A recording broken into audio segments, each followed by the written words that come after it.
Hello and welcome back to Phantasy Calradia, and we're going to be making sure that the SARRANIDS pay for, well, actually doing nothing at all, because they haven't really been that much of a threat ever in this particular playthrough, but, you know, we're going to have to make sure that they just completely get, destroyed in a number of different ways here, because this is probably our time to shine, as it were. We really need to make sure that we are... Ooh, that's some nice experience right there. But yeah, we really need to make sure that we are actually expanding our territory significantly. If we can do that, then we are going to have a great time. This is going to be one of those moments where we just go, yep, we really kind of badly needed to do that, and hopefully I'm going to be able to kill this guy. There we go, nice, okay. Now, if I can just kill any one of these, I'll be very pleased. Let's not get killed ourselves. I'm being a little bit audacious here, actually, all things considered, but, you know, we're doing alright, we're doing alright. Basically, anytime we're using Acid Arrow right now, I am having a wonderful time, because it just literally chunks the opponent. And I'm not even seeing the full extent of the damage it does, but you can see here that we're literally just killing these guys literally in one hit, pretty much, which is just crazy. And look at that. Even with with a headshot, the physical damage alone does 83 damage to a recruit, but obviously that is just a recruit. However, you know, just imagine how much damage we're doing if I can kill a Gianni unit just literally from one shot. It's really quite impressive. Anyway, there you go. Now, the main problem that we're having right here is our money situation. Yes, as you might expect, we are having basically no money whatsoever. I could technically sell my Adept Robe, but I was thinking of giving that to our Demon Companion. Anyway, we declared war against them right now, as you can see. So we're going to be going over here and giving this to our Demon Companion, because that's going to give him another little bit of magic modifier, and we're going to actually just level him up a little bit more now as well. Let's get him some more athletics skill. I think that's probably going to be a bit more useful than pretty much anything else he has available, and we can then do some level ups. Oh yeah, I forgot. We don't have any money. Yes, exactly. So what we're going to do is I'm just going to go straight on in to the Chamberlain here. Hopefully he's going to have, yeah, he has a little bit of cash. He doesn't have anything dramatic though. As you can see, he's got basically only 5,000. I'm hopeful that we're going to be getting our wages relatively soon. And obviously, as I've said to you before, the SARRANIDS are really not very strong. So, all intents and purposes, we should be able to very easily take this. Weyer Castle apparently is not a siege tower. I was very worried about it being a siege tower beforehand, if you recall, from the previous episode. I thought, oh, one of these is bound to be a siege tower, and I think Yamayed Castle is actually the siege tower. So I'm very, very pleased that we are now fine, and I was actually proven wrong about one of them at least. And so now let's just see here. I want to get my fireball, do some damage. Oh no, okay, fine. Okay, yeah, don't get killed now, sir. Don't get killed now. Okay, yeah, I'm actually not entirely sure how I'm supposed to do this, really, because I am regenerating, but it is going to take me a while to get that back. Okay, let me just see if I can shoot this guy. Oh, it just flies by them so closely, you know? It's just like, oh no, it's so close. Okay, there we go. This guy's a cavalry. Let's take him back. I'm actually really surprised that we survived there. I think that's just due to our additional HP. Being able to survive at this point is... I feel like it's really, really important, at least for me, because if I don't survive, then it's literally like, well, what's the point, you know, because otherwise I'm not going to be able to fling my spells at the opponent. And yeah, sure, I mean, look at the amount of damage we're doing. It's not that much, but it is giving me experience that I would have otherwise not gotten, which I personally feel is quite useful, but I don't know, maybe it's not that useful. Anyway, let's just see if I can come on now, hit this guy. Come on now. Yeah, there we go. Oh, now that's some much better damage than we had beforehand. That's very, very nice. Okay, so let's see here. Do some damage. Nice. There we go. Okay, obviously I can't see anything right now because we are, you know, just killing so many of them. Okay, let's see here. Can I get these guys? Yes, I can. Nice. Where are the enemies, by the way? I think, they're coming up the stairs.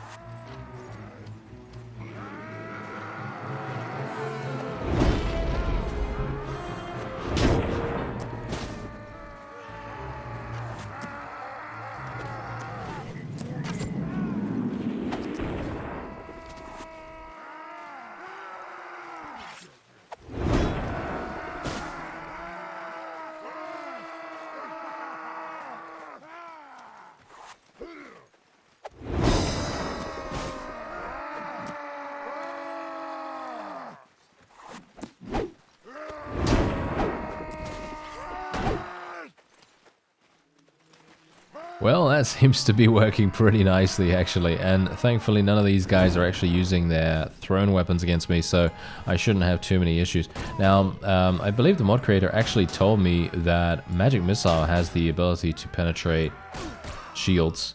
I think it can crush through blocks, so I'm actually really appreciative of that, because that means that I'm going to have a much easier time of getting these guys out of the way. Or at least I hope so. There we go. Nice damage, nice damage. It's actually surprisingly powerful. It's really, really funny, actually, how that's the case.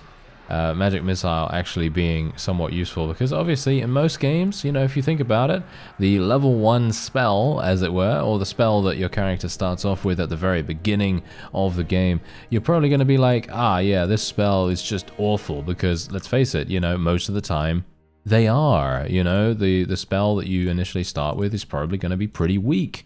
However, Magic Missile in Phantasy Calradia, it doesn't feel weak to me, which is really quite amazing.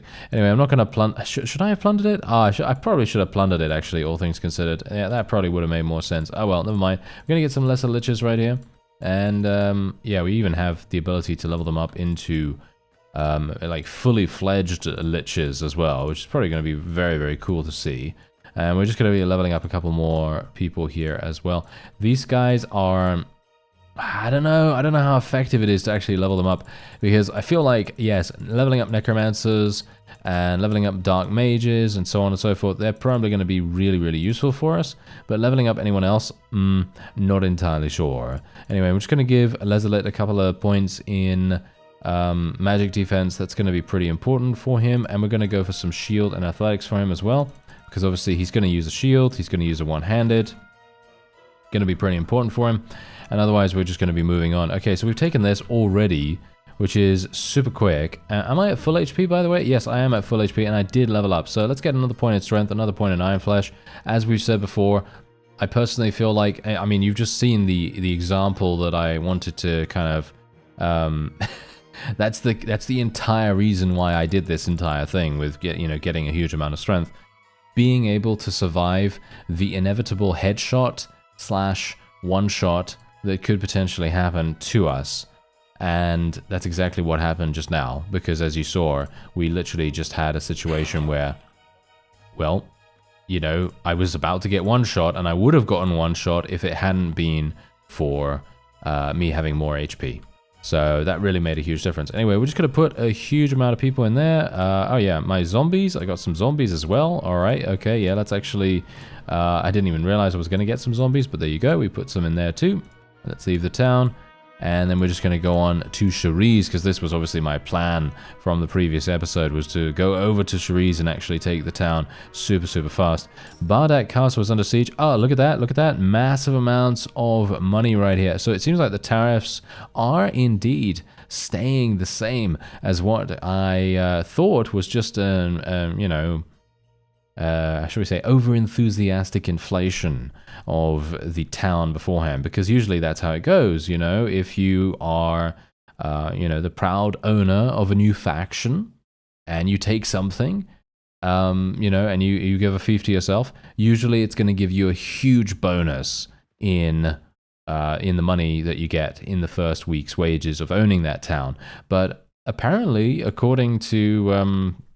well, according to our party wages right now, we're having some really, really good luck with that, and we're actually getting a significant amount of cash every single week from De Cuba, which I am very, very pleased about. Okay, so I have no idea how many people are actually in here. I didn't even look, so that's a huge problem, isn't it? I'm probably going to get killed now because I am actually not full HP, so that could be a problem. Okay, let me just move over here real fast. Should I tell my forces to charge in, actually?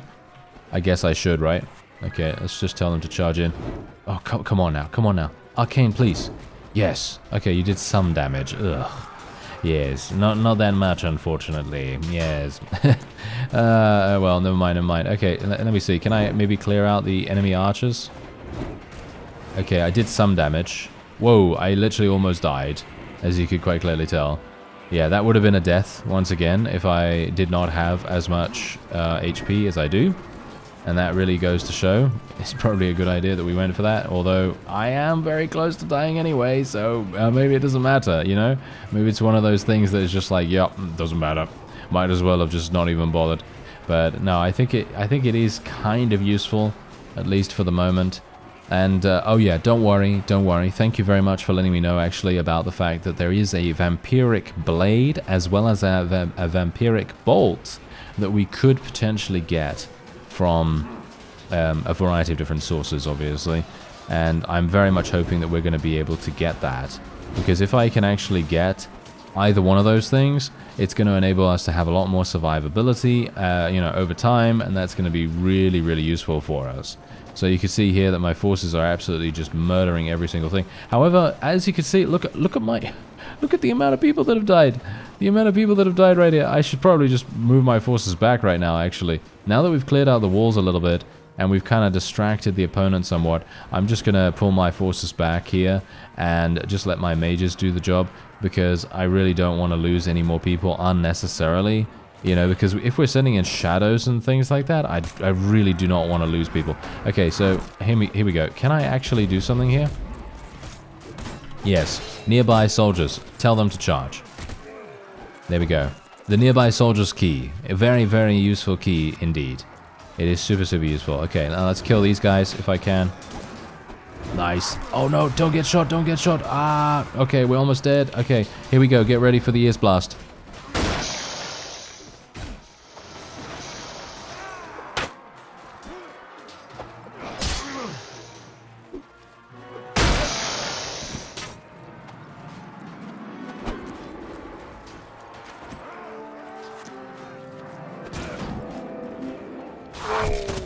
Oh, we got killed by the Diana unit.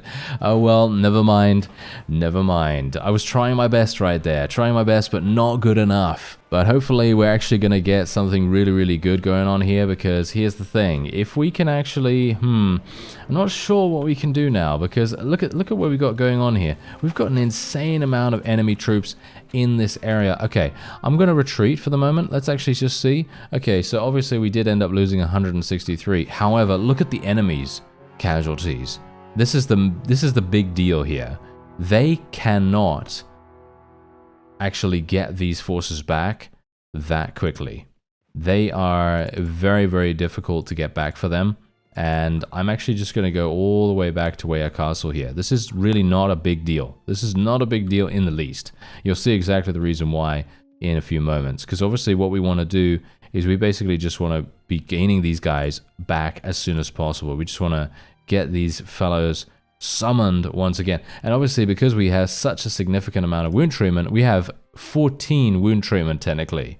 So if you think about that, and the fact that maybe, just maybe, we're going to get a Necromancer event. If we get a Necromancer event, this is literally going to be a done, you know, open and shut case, basically. So let's actually hope that that happens. Cross your fingers and hope that we do get that event, because if we do, we're going to get a completely full army filled with amazing undead troops, and hopefully that's going to enable us to go back into Shariz and actually take it. I'm hopeful that the Sarranids are not really at war against anyone else. I'm pretty sure they are at war against other people, so it is going to be a huge, huge issue if that is indeed the case, because that means that I am then going to have a bit of a problem with, you know, actually doing the thing that we need to do, you know, taking it, you know, so because we're going to have some other people, you know, competing against us, basically. That's going to be the thing that we are having to be a bit worried about. Okay, so let's just make sure. What's that? Looters? No. Yeah, I was wondering what kind of prisoners that fellow had there. Okay, so there is actually 134 in there. Okay, I'm actually just going to stay around here for the moment. And I would like to go in at night. I know. I never like to go in at night, but nowadays, considering necromantic units do gain benefits from going in at night, I think it's probably a pretty good idea for us to adhere to that. Maybe, at least a little bit.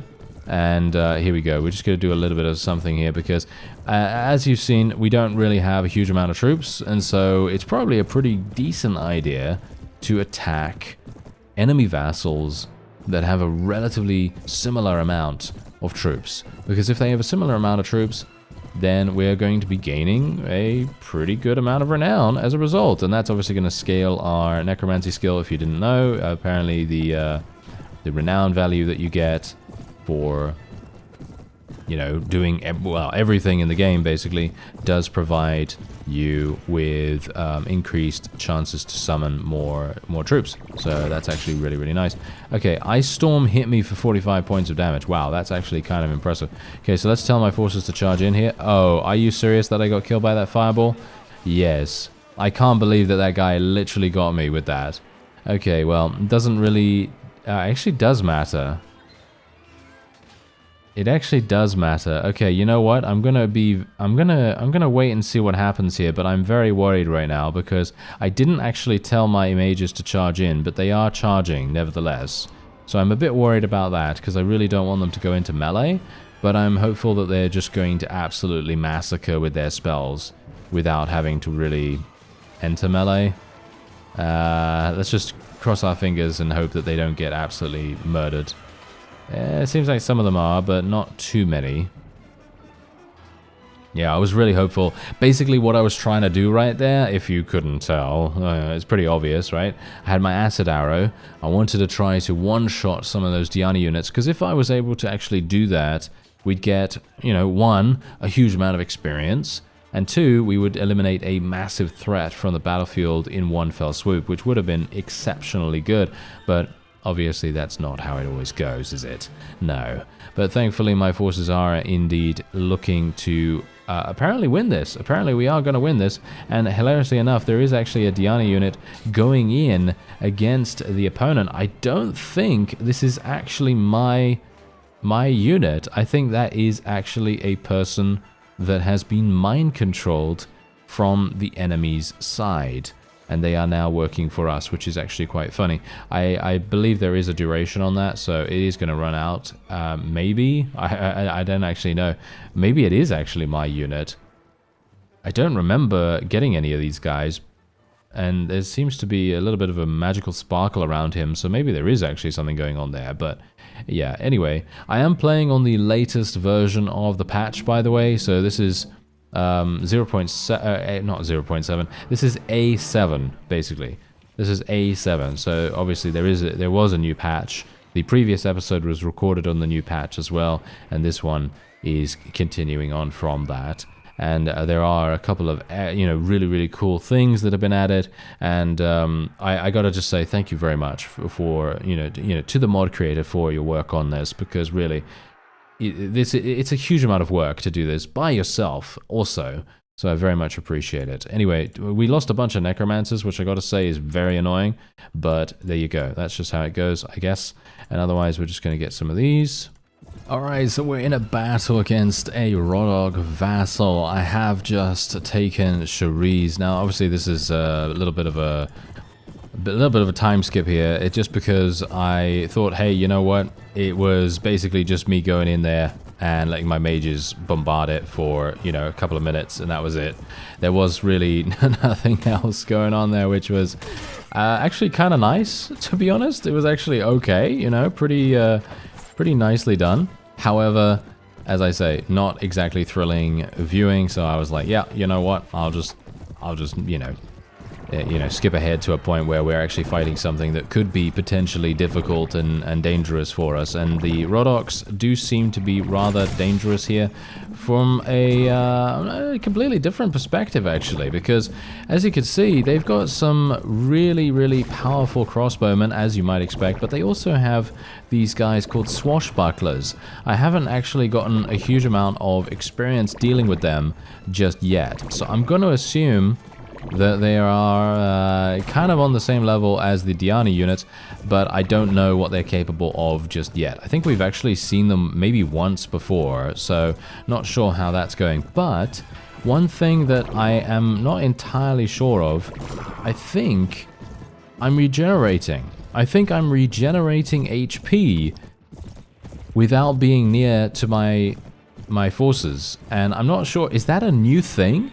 Is that actually a new thing? Because the mod creator actually said that they had added something to the player character, or to I don't know. I'm not entirely sure, but basically they just said for me to check the reference sheet for my character, and there's a huge amount more like documentation there in regards to what kind of abilities we have and so on. And so I was thinking, wait a minute, did we have regeneration before? Because I don't actually remember what it was like beforehand. I don't think we did, but you can see here that we are literally regenerating our HP as we speak, which is actually fantastic.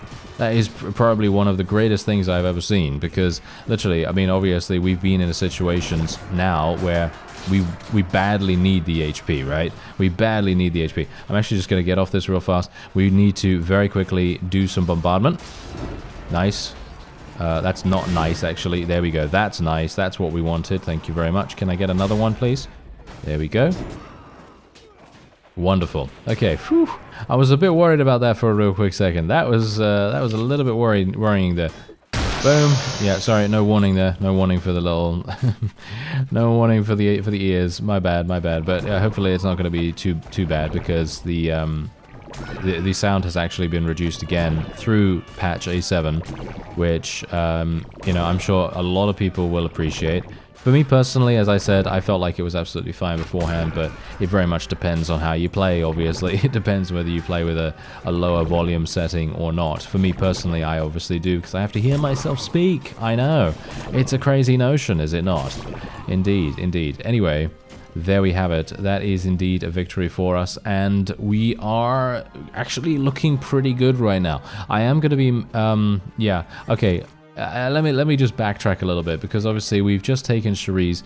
I did not defer appointment of a lord, which means that obviously I am going to have some issues with garrisoning the defense, right? Because obviously that's the big issue there. You know, you're going to need to be a bit careful about the garrison itself, and whether there is enough you know, enough of a defense there, because otherwise, if we don't have a defense, we're going to have some huge problems, aren't we? But yeah, this is what we currently got going on here. So obviously Cherise has been taken, and I do have quite a few troops there, because obviously, as I said to you before, I didn't really want to, you know, have you be here with me as I am using my necromancy skills over and over again to get some skeletons and then just shoving them in the garrison. That's basically what I've been doing for the most part. As you can see, we've got some more skeletons here as well.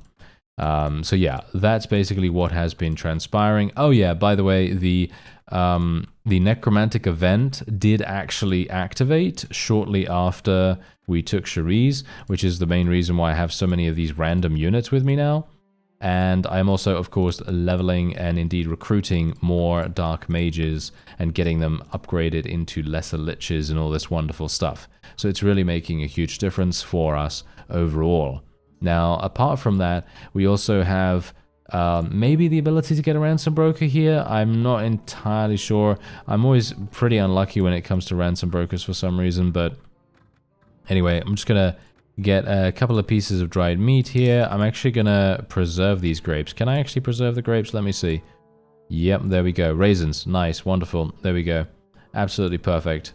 Yeah, that is amazing. I love this system. I absolutely love this system because, you know, for me personally, I was always one of those people that would see fresh meat or, you know, basically anything that was perishable in the marketplace. And I just think to myself, you know what? I'm not going to buy that, you know? I'm not going to buy that because there's no point. You know, there's no point in me buying something that is going to degrade in a few days' time. It just didn't make sense to me. So that was the reason why I think that this system is absolutely fantastic. It really makes a huge difference to me specifically, because now I think to myself, oh, I can buy that. You know, I can buy that meat. Oh, yeah, that's exactly what I'm talking about. Look at this, 66,000 from Cherise. You know the main reason why that happened? Because apparently no one's taken the rent for quite some time. I don't even know what. I have no idea. It is a rich prosperity town, which is exactly the same as Dacuba. So I'm not entirely sure what's going on with that, but I guess I can actually just take out a couple of thousand of you know, money now, and we can actually go into the guild master here, and we can potentially get a weavery and dyeworks. It's going to get me 1800. Is that better than the other things? Wow, the ironworks basically gives us nothing at all. What about a weavery? No, that gives us nothing either. The tannery, no. Okay, weavery and dyeworks it is then. That's a 12,000 expenditure that right there, but I think we're fine. You know, I think we're doing pretty fine right now. So if I can actually just eliminate these SARRANIDS, which is going to be a bit of a problem here for the most part. I mean, just because we have to put in that effort here, I'm going to continue getting skeletal infantry as well. And what we want to do is we want to go over to Tarama Castle, and hopefully we'll be okay to do that. Actually, you know what? Let's go to Dakuba first, so that we can just stop off, get some dark mages along the way, and then hopefully we'll be okay. As you can see, Dakuba has actually reduced in prosperity to poor. And I'm actually thinking, you know what? You know what a better way for me to do this is? I'm actually going to reduce my tax rate. I think someone actually told me about this as well, but I already have been using this strategy in Warsaw Conquest. So I do appreciate it, though. I do very much appreciate you letting me know about it. Otherwise, what we're going to do is we're going to go here. I don't actually know how to do it in this mod, so I guess we're going to have a look-see. Is it this guy? No, I guess it's the Chamberlain. Yeah, it is indeed the Chamberlain. Okay, there it is. Yeah, okay. I actually did do it here, didn't I? I don't know. Anyway, yeah, we're just going to put this, the tax rate for Dakuba to very low, so that the overall, you know, the overall uptick or upswing for the economy here is going to be positive rather than negative, and hopefully that's going to make a big difference for us. If it does, then that's great, and if it doesn't, well, then I have no idea. Then we're going to have to do a little bit better defending our lands, because obviously the caravans and the various villages and so on and so forth that are in the area are apparently, you know, just being, you know, attacked and harassed all the time, and that's probably the reason why we're having so many issues. This is indeed a siege tower. I'm out of here. I'm out of here. I'm not going to be bothering with the siege tower. Thank you very much. That is just absolutely awful. We will take this one, though. And some of our villages are indeed being raided, but as I say, what can I do about it? I need to make inroads elsewhere. You know, I need to do things that are going to take me to a variety of different locations and places. So yeah, okay, here we go. Let's see what I can do. Nice. Oh, nice hit, nice hit. Oh, I didn't hit that one. Yeah, of course. Okay. Yeah, I'm going to be a little bit more careful this time around. I'm basically just going to put my infantry at the front here. And we're just going to let my let my mages... Oh, no, don't get hit. No. We've got regenerate, so I can actually take things a little bit easier here. So I don't have to worry too much. Iron Flesh... Wait a minute. Did you just see what I saw? Iron Flesh just soaked damage. Did you see that? Does that mean that I have Ignore Pain? Does that mean I have Ignore Pain or something along those lines? If that is indeed the case, then we are turning into an absolute beast, and we might be able to, you know, actually tank some hits. That would be fantastic. And imagine we get the Vampiric Blade as well. That's going to make even more of a difference in regards to our survivability. I can't wait. All right, let's see. Let's see whether we actually do have Iron Flesh after this. Maybe maybe it's going to be you know, maybe it's going to be there in our reference materials, or maybe it's not. I don't know. So we're going to have to see whether that is indeed the case. But that must mean that if you get to a certain level of a certain skill, whether that be Iron Flesh or whether that be something else, then it automatically unlocks some trait or another that will then enable you to become even more powerful. And I think that's a fantastic system. If that is indeed the case, if that is exactly what's happening, then I think that is amazing. That is such an incredible system. So I'm very much looking forward to checking that out after this. Let me actually just see here. Let me just kill these guys. Thank you very much. Get out of here. Alright, let's see. Yeah, these fellows are actually proving to be somewhat annoying, but as you can see, there's still 158. There's still a huge amount of enemies in here. That's crazy. Oh well, yeah, I mean, I've got a huge magic modifier at the moment, which is an incredible amount. But unfortunately, that seems to not still not be enough to be able to eliminate the enemies around here. Can I use my Ice Storm here actually now? Someone said that I should aim it on the ground, but I have a feeling that maybe it's just not working because I am indeed on a wall. I think Ice Storm doesn't work on a wall because technically the, shall we say, the target of a ground-based ability is going to be on the ground. Like, for example, on the ground here, instead of on the ground on the walls. You know what I mean? That's what I'm kind of trying to impart right here. I don't know. I'm going to assume that that's the case, because otherwise we would be doing insane damage with Ice Storm. But, yeah, that's just a Warband thing, because I seem to recall that some other spells also have that issue. So, yeah, it's just, it's more like...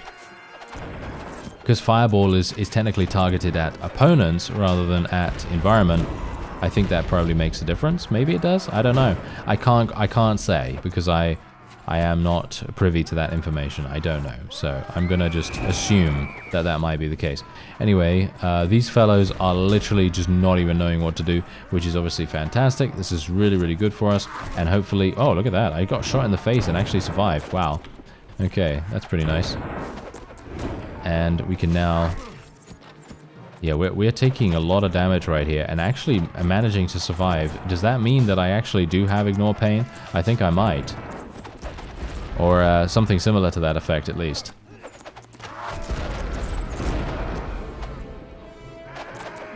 Okay, I think I can probably charge my forces in now, to be honest. Basically, the only reason why I didn't want to charge them in is because we barely have any forces as it is. So I kind of wanted to... you know, safeguard their health as much as possible, because if I didn't, we were then going to be left with a situation where I am basically, well, without troops, and it's going to make it very, very uncomfortable for us to then move on to the next castle and indeed try to conquer that too. That's the main reason why I'm keeping my forces back, because yes, I know, I should be sending my forces in. They are expendable. Yes, indeed, they are expendable. We can get them back relatively easily. However, as I said, I just cannot take the time every single time we lose, you know, 100, 150 units to be able to summon all of those units back. It just takes way too much time for me at the moment to expend that, you know, because otherwise we are inevitably going to be caught out in some way, and it's going to be very, very bad for us. So yeah, anyway, I don't know whether I should plunder this now that I have gained so much money from the tariffs and rents, so I'm probably just going to leave the castle the way it is. We got 46, oh really? Okay, that's actually really bad. Oh well, never mind, we did actually level up, so let's actually just see. I'm going to go for some more strength. I'm going to continue going for strength here just because I am intrigued. Okay, I'm intrigued about how this is going to go, and I'm not entirely sure what we should really take now. I'm gonna think trainer skill, probably trainer skill. I'm not really using my melee attacks, but if I do get the vampiric blade, then a power strike based build could be very, very useful. But then I'm also thinking about trainer skill. Okay, I'm going to go for some more trainer skill. Bear in mind that I might actually respec and sort of clean up my skills a little bit, because obviously, as you can see right here, I have 2 in power draw. This is basically useless. I could put these 2 points in power draw back into power strike, and that would obviously make much more of a difference, and it would make us just a little bit more effective when it comes to, you know, actually being useful in a sort of like close quarter situation. Anyway, I am just going to be placing these units in here. Alright, so I thought it might be a cool idea, as I said in the siege, to take a look at Arkane's player thing here, and I'm not actually seeing anything regards to like absorption or anything like that, but I could swear that I saw 15 damage absorbed in that one shot that I took. I'm pretty sure that I saw that, but yeah, as you can see, we do indeed have regenerate. We're also a mage and a necromancer, of course, and we also have dodge. I'm not entirely sure what the mod creator was pointing towards when looking at this, but I'm going to assume it is the regenerate, because that was I think that was not there beforehand, because a number of other things were also added. Mage and Necromancer were also not there as far as I'm aware. And of course, the fact that we do have that additional absorption, I'm pretty sure there is an absorption now. As I say, I could be wrong about that. Wait a minute. Okay, you know what? This is a perfect location for me right here. Right now, this is perfect. Okay, let's go in.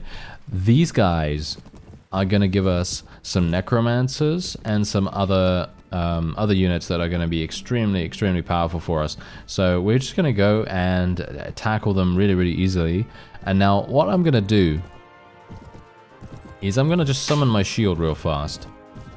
I'm just going to put me guys over there. No, we're not going to put me guys over there. Thank you very much. No, we're going to just put my mages on the hill. Thank you very much. And then we're just going to, you know, have a little bit of something done. And now I'm going to just see. Can you hit me a little bit? I just want to get hit a little bit, okay? Just a little bit. I just want to see. No, not fireball, please. Are you serious? Okay, just hit me with one thing. I'm not even raising my shield right now. Okay, dodge the attack. No, that's not going to help me. Can you just do some damage? Just one little bit of damage, please. No? You don't want to. Can you hit me, please? No? Yeah, that's what happens, you see. That is what happens when your mages are so strong that it just makes the enemy run away. But I guess that's actually good, you know? I think that is actually a good thing, but the main problem obviously comes now that I am unable to really test out my my theory that I do actually have some kind of absorption ability, but yeah, never mind. Oh well, never mind. Okay, we're gonna have to try that out in a future episode, I expect. But the main reason why we're doing this, of course, is a completely different reason, and you'll see why just after this. It's obviously the prisoners. You know, prisoners are really making a huge difference. So I'm just going to charge the rest in here, and as you can see, look at this: 4 dark mages, 2 necromancers, and a bunch of mummy units. I mean, really, how can I get any better than this? This is obviously fantastic, and yeah, we are very pleased with that. There is even a drow mage available in the prisoners there, so I technically could actually recruit that if I wanted to. There's a drow sword there as well if we wanted to. Wait a minute. Could I use that? I could use that technically. Not sure if that's going to be particularly useful for me though. You know what? I'm just going to leave it for now. Anyway, that is going to be it for this episode. Yamayed Castle and Tarama Castle are both siege towers, so that's going to take me a huge amount of time to build, which is obviously a huge issue. But once we're done with those, then we will be able to move on to Asugan Castle. Thank you very much for watching, and I'll see you next time.